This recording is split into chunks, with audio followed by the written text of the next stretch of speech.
The soil came up dark and cold in her hand, the good kind of cold, the kind that meant moisture had held through the dry weeks. She pressed her thumb into it, felt it give the right amount, and set it back down.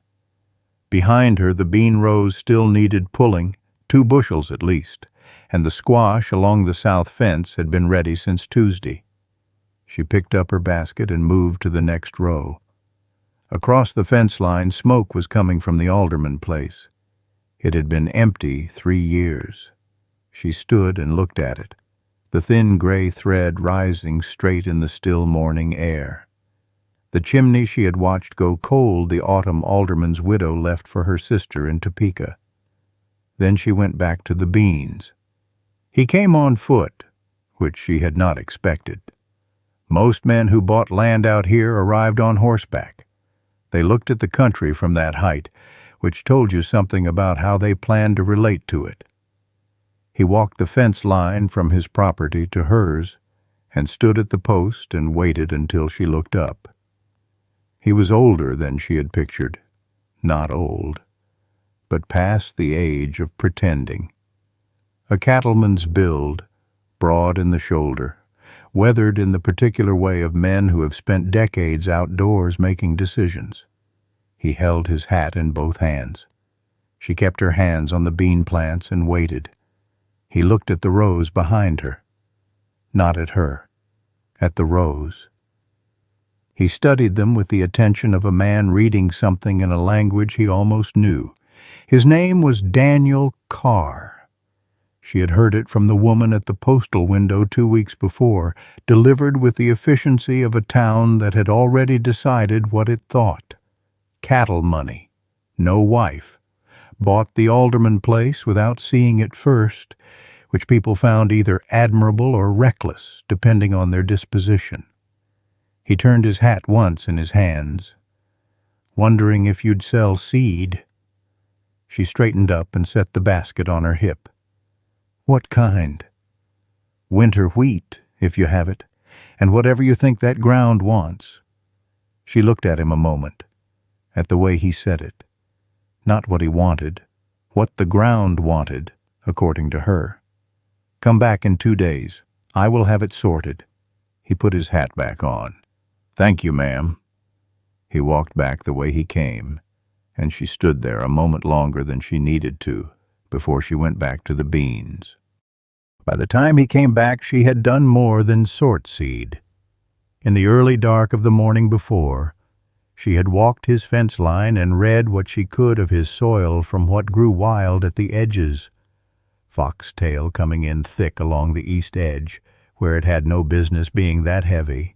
A low corner near the east field that would hold water wrong in a wet spring. She had the seed on the table in cloth bags when he arrived. The wheat, a bag of dry beans she had set aside for his kitchen garden after walking his south fence in the dark. That ground caught afternoon light that would suit them, something she had watched from her own property for 30 years without ever having a reason to say so until now, and a paper of notes on the east field she had written and then considered not giving him. She gave it to him. He read it without rushing. Turned to the second page. Read that too. Then he folded it carefully and put it in his coat. You have walked the line. This morning. Something crossed his face and closed again. She told him the wheat had to go in before the end of the month, that it looked wrong to plant into cooling ground, but that was the nature of winter wheat. It needed the cold to do what it was going to do. He listened the way people listen when they are storing information rather than waiting for their turn to speak. He paid for the seed and moved to the door, then stopped with his hand on the frame. If something does not take, I would rather know sooner. I will tell you. The door swung shut behind him, heavy on its hinges, and the kitchen held the smell of the stove and the cold air he had brought in with him. He came back because the questions got better. The first week he asked about depth. How deep to run the seed drill on that particular soil? Practical. She answered it. The second week he asked about rotation, how she moved crops between fields across years to keep the ground from giving out. Less practical. The kind of question that required thinking about land as something with a future rather than a resource with a present. She answered that one differently. Sat down at the table and drew it out on the back of an envelope. This field, this year, then this, then this. He sat across from her and followed it without interrupting. When she looked up, he was watching her hands, not the envelope. She put the pencil down. He asked one more question about the rotation, thanked her, and left. The envelope was still on the table. She turned it face down and went to check the stove. October moved the way it always did on this ground, the garden coming in faster than one pair of hands could manage some days, the cellar filling row by row, the fields going quiet after the plowing was done. She had farmed this land long enough to know the rhythm of it the way she knew her own breathing. What needed doing when, and in what order, and what happened to a farm that got the order wrong. The plowing she hired out every August, the heavy cellar work too when the stores got deep enough to need a second pair of hands. The rest she did herself, and had for years. The farm showed it, in the straight rows, in the clean ditches, in the soil that gave back because it had not been robbed. She was in the barn one afternoon when she heard him at the fence. She had not heard him cross the field. He held his hat at his side. "I owe you an apology." She waited. Ran the drill too shallow on the north field. First pass. He kept his eyes on her. Thought I knew better. She did the math. It will still take. Come spring you will see it thin in patches, and you will know which ones. She picked up the fence tool she had set down. "Next time, run it at what I told you." "Yes, ma'am." He put his hat on and went back across the field. The seed saving took most of a morning in late October. She did it every year, had done it since her first harvest on this land, before the marriage went the way it went, before she understood the farm would be hers alone to manage or lose. She selected from the best heads of each crop, dried them, labeled them, stored them in the root cellar where the temperature held steady through winter. Some of her wheat seed carried 30 years of selection on this specific ground. It knew the soil, it knew the weather patterns. It had been chosen year after year to be exactly what this place required. She was at the table with the wheat spread on cloth when he appeared at the fence. She brought him in and showed him what she was doing, held up a head of wheat and walked him through the selection. The fullness of the kernel, the strength of the stem. He picked one up and turned it carefully in his fingers. She told him these seeds had been on this land since before the war. He set it back down with more care than he had picked it up with. She told him about the planting, that it had to go in now, into ground that looked finished and cold and done, that it seemed wrong every year, and every year the wheat came up in March, like it had never considered not coming up. The cold was not the enemy of winter wheat. The cold was the thing it had been waiting for. He was quiet a moment, looking at the seed on the cloth. Then he looked up at her, and it comes back stronger for it. She held his gaze. Every time. He looked at the bean bag still sitting on the edge of the table. South side. Afternoon light. Your ground over there is sandier than mine. Beans will do better in it than wheat would. He picked up the bag. She could see him filing it alongside everything else she had told him. He asked 2 more questions about seed storage, thanked her, and left. She stood at the table after the door closed and looked at the seeds spread on the cloth. Then she gathered them and went to the root cellar. Ruth Halverson came to the gate on a Friday afternoon and had not come to borrow anything. She stood on the roadside and spoke with the careful warmth of a woman delivering concern she had organized in advance. A man in Daniel Carr's position had options that a woman in Margaret's position perhaps did not fully appreciate. There was a Delaney girl whose family had the spread east of town, young, sensible, the kind of match that made obvious sense to anyone looking clearly at the situation. Ruth let that sit, then said that Margaret had built something admirable here, that some things were better left undisturbed rather than risked on a hope that might not materialize. She went back up the road. The chickens moved around Margaret's feet, indifferent. The stove needed wood. The root cellar needed the last of the turnips brought up before hard frost. She got the wood and brought up the turnips. That evening, after supper, she sat at the table and looked at the kitchen. The cast-iron pan her mother had sent with her when she left Ohio, the canning jars on the high shelf catching the last of the kerosene lamp's light, amber and still. The chair across from hers that nobody sat in. She was 54 years old. She had spent a long time learning not to want things she could not hold on to. She banked the stove and went to bed and lay in the dark, and told herself Ruth Halverson was not wrong.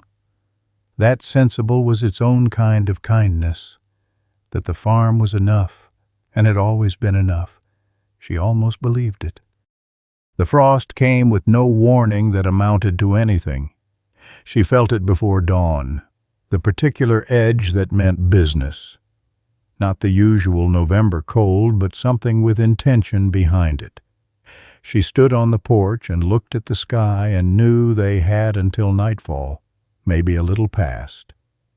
She went to his fence line first, meaning to warn him before she turned back to her own ground.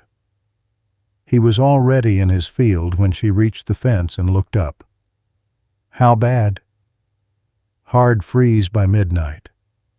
I need to get the root vegetables in. He looked at her field. Then he crossed the fence without being asked. They worked through the afternoon and into the dark, pulling and carrying, their breath showing by 4 o'clock. He worked without stopping, and she worked beside him. Once, she corrected the way he laid the turnips in the crate, and he fixed it without comment. When the cellar was stocked, she walked the edge of her wheat field with the lantern, the ground already stiffening under her boots. She crouched and put her hand flat on the soil above the rows and stayed there a moment. The wheat was down there, doing what wheat does. The cold was not its enemy. She heard him come up behind her and stop a few feet back. She kept her hand on the ground. Leave the wheat. It knows what to do. He crouched beside her and pressed his own palm to the earth. Held it there. The ground was colder than his hand and warmer than the air above it, which was the thing she had been checking for. After a moment he nodded, satisfied with what the ground had told him. They stood and walked back without speaking. The frost settled around them, clean and even. The stars overhead were the sharp, particular stars of a freezing night. At her kitchen door she stopped and looked back at the field, the dark shape of it under the beginning frost, the wheat invisible beneath the surface, already doing what it was going to do. He stood beside her and looked at the same thing. Then she opened the door and they went inside. Ruth Halverson was not alone the next time. 3 of them, positioned near the gate with the look of people performing a difficult kindness. Ruth spoke. Community standing, appropriate association, what people were saying and would continue to say. They handled Daniel Carr's name carefully, like borrowed property. The Delaney girl mentioned once a card laid on the table to show what was being held. Margaret's hands were at her sides. She thought of her husband, dead 11 years. He had left her this land, and a debt she had spent 4 years clearing. Not one thing he left behind was a memory she would call worth keeping. She thought of what it had cost to hold this farm alone, and what the holding had made her. She looked at Ruth. "My husband's mother kept this county sick through 2 hard winters. I have held this farm alone for 11 of my own. Nobody questioned what she was owed." She held Ruth's gaze. "I expect the same courtesy." Ruth opened her mouth and closed it. The 3 of them went back up the road, their good dresses stiff in the cold. Daniel was at his fence line. She had not known he was there. He stood with his hat in both hands, looking at her with an expression she had no practice reading on anyone's face. Then he put his hat on and went back to his field without a word. She went back to work and kept her hands busy until they were steady for the right reasons. The ground froze the first week of December and stayed frozen. There was no practical reason for his visits now, and he made no pretense of one. He came in the early evenings when the light was already gone, knocked at the door, sat at the table and talked about the land, what it would want in spring, what he should put in the south field and why, the equipment he needed and did not know he needed yet. The first time she set coffee in front of him because the cold had followed him in. The next time there was stew enough for 2. After that, neither of them named the change. The chair across from hers had someone in it in the evenings, and the kitchen was warmer than it had been in some years. One evening she told him about the apple trees. Her husband's choice, not hers, planted in the first year when everything still seemed possible. She had considered taking them out after he died. She had not, for reasons she did not go into. She moved past it, and he let her. He told her about Missouri in return. A farm, a father who worked it without joy. A decision made at 17 that looked different at 58 than it had at the time. He said it the way people say things they have carried a long distance and are setting down carefully. The stove ticked. The lamp threw its amber light across the table between them. One evening she fell asleep in her chair. She woke to the stove banked and a quilt from the chest at the foot of her bed laid across her shoulders. The lamp was turned low. The front door was latched from the inside. That meant he had gone out through the back. She sat with the quilt around her in the banked stove quiet for a while, listening to the wind move across the flat land outside. Then she went to bed. He came one evening in the second week of December, and they talked through the spring rotation until the conversation reached its natural end, and neither of them moved toward leaving. The lamp was low. The wind had come up outside, the dry December kind that moved across flat land without stopping. The stove was doing its steady work. He set his hat on the table. He looked at her the way a man looks when he has already decided. "I came west to learn something that stays in one place." He kept his eyes on her. "I have learned it, and I would like to stay, Margaret." A pause, quiet and certain. "I am asking if you will marry me." The wind moved outside. A log shifted in the stove. She looked at this man, who had stood at her fence and asked what the ground wanted, not what he wanted, who had taken her corrections without his pride getting between him and the information, who had crouched in the dark with his hand flat on frozen ground and trusted her word for what was alive underneath it, who had seen her stand for herself at the gate and asked nothing from her afterward. She had spent 30 years learning how to want things quietly enough that the wanting did not cost her anything. She understood now, sitting across from him in the low lamplight, that the wanting had been costing her something all along. She reached across the table and took his hand, turned it over and looked at it. The work in it. The patience of a man who had learned, late, to know ground from the inside rather than the saddle. Then she looked up at him. Yes. He let out a breath, long and slow. His hand closed around hers. He held it the way you hold something you have been careful with and mean to go on being careful with. They were married on a Saturday in January. The sky the pale flat white of a Kansas winter, the church cold enough that the minister's breath showed between the words. The town came the way towns come, some out of warmth, some out of wanting to see, some because attendance was its own kind of position. Ruth Halverson sat in the third pew with her hands folded and her face arranged into something that was working hard to be generous. Outside after, in the thin winter light, the usual words. Then his hand at the small of her back, and the wagon waiting, and the road home through the frozen fields. Both of them quiet the way people are quiet when the necessary thing has been said, and everything after it is just living. The farm in winter had a different sound with two people in it, two pairs of boots at the door, his larger knocked clean on the step each evening, two cups on the table in the morning, the stove always going, something always on it, the kitchen holding its warmth differently now, the way a room holds warmth differently when it is not waiting for anyone. The wheat was under the snow, and she knew it was there.